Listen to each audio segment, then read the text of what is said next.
what would happen if you take a game like Gauntlet and combine it with a game like Legend of Zelda? Let's find out.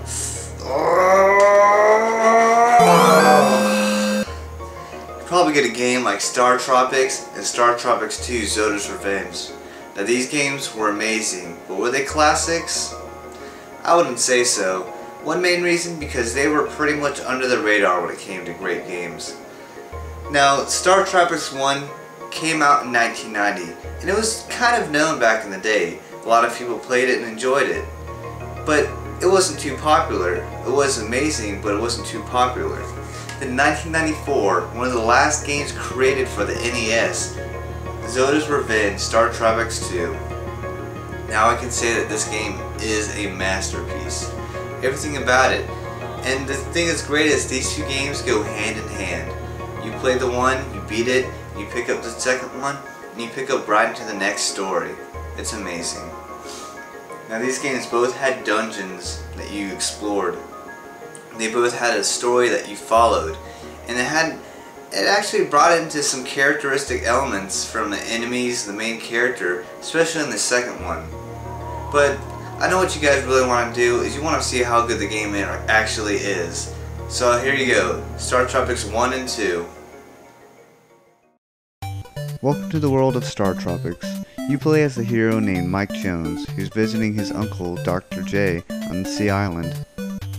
As you enter the village to find out what's going on with your uncle, you talk to everyone that lives there, and they tell you that you should probably talk to the chief of the village. When you talk to the chief, he tells you that your uncle's been abducted, so you're pretty much out to set on an adventure to find your uncle. It gives you a yo-yo and sets you off into the world, and you basically go through dungeons to find your uncle. Each zone consists of different islands, so each island is a different dungeon and a different adventure. You go from island to island using this submarine that your uncle left for you. So in a nutshell, it's go to the next island, defeat the dungeon, rinse and repeat until you beat the game. Now here's the real meat and bone of the game. This is the dungeons. Now the dungeons is one simple goal, to go onto the next screen. You must either defeat the enemies or find a trip switch to open the door. And a lot of time there can even be puzzles just to get to the next room. Something as simple as finding the right switch is all it takes to getting to the next room. So for the most basic parts of the game, it's just a beat up your enemy, go to the next place. A lot of times you can even find secret tiles which unlock new rooms. Now these rooms might contain weapons or health items, sometimes even shields to make you invulnerable to damage. So it's pretty cool to find some of the stuff in this game. When I played this game as a kid, it really did just seem like a great throwback to a Zelda game. As you can see, you have the hearts meter just like Zelda, and you can upgrade and gain a lot of items just like Zelda. So if you like Zelda, I would highly recommend this game. Although it is an amazing game, there can be some issues. For one, the controls can be a bit tedious. They tend to stick when you turn and make it hard to maneuver. It's not too bad, but it comes up periodically.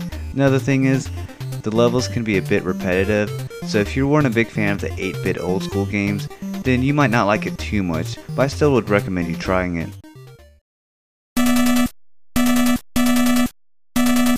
Don't you miss when boss battles were actually boss battles? Well, I don't, because I always play this game periodically, because this is always fun to play. Bosses that use simple strategies, especially with this 8-bit formula. There's not a lot to the bosses. Basically it's just something you can figure out within the fight, master it, then master the boss.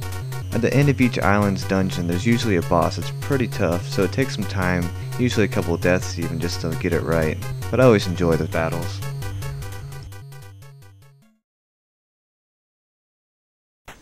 Believe it or not, this is a NES game. This is Startropics II, Zoda's Revenge. This is one of the few series in the NES library that actually put into effect that you can do cutscenes to make nice little images in the game. In this game you pick up from the first story, where your uncle shows you a book he found, and what the book does is pretty much makes him go back in time, and he goes through different eras, and he has to find pieces called tetras that pretty much look like Tetris pieces. Now this game might not look much different, but it is a whole lot better than the first one. And I think it really is one of the greatest games on the NES, even though it's released so late in the series. Now the thing that makes this story awesome in this game is that you really do time travel. You find yourself going to the Ice Age, the Wild West, the medieval times, and you also meet cool characters like Cleopatra, Sherlock Holmes, and Leonardo da Vinci. Now, since this is a better game in the series, this is also a much more challenging game in the series. As you progress through each dungeon, the enemies get a lot harder. There's a lot more obstacles that are very simple, but they can get pretty complicated and pretty tedious throughout most of the level. But really the challenge of the game is what makes it so fun. I really enjoyed finding myself stuck on puzzles from time to time to really just figure them out and get them done quickly. The enemies in the game differ from zone to zone, so you always find a unique monster that's always going to challenge you and find a new strategy how to beat them. I find in this game that there's a lot of fun bosses, and a lot of them are pretty easy, but as you progress through the game, the bosses get harder and harder. The next boss is always going to be harder than the previous one, and it's always a unique challenge to find out the strategy to properly kill a boss without taking damage or dying. And once you get closer to the end, you find a lot of bosses that take many attempts, many deaths, but after a while, you kill them and you go on with the game. But every now and then you find a boss that you just can't beat, and there's always a good amount of items hidden throughout the game that you can use. It makes it a lot easier than just fighting the boss head on.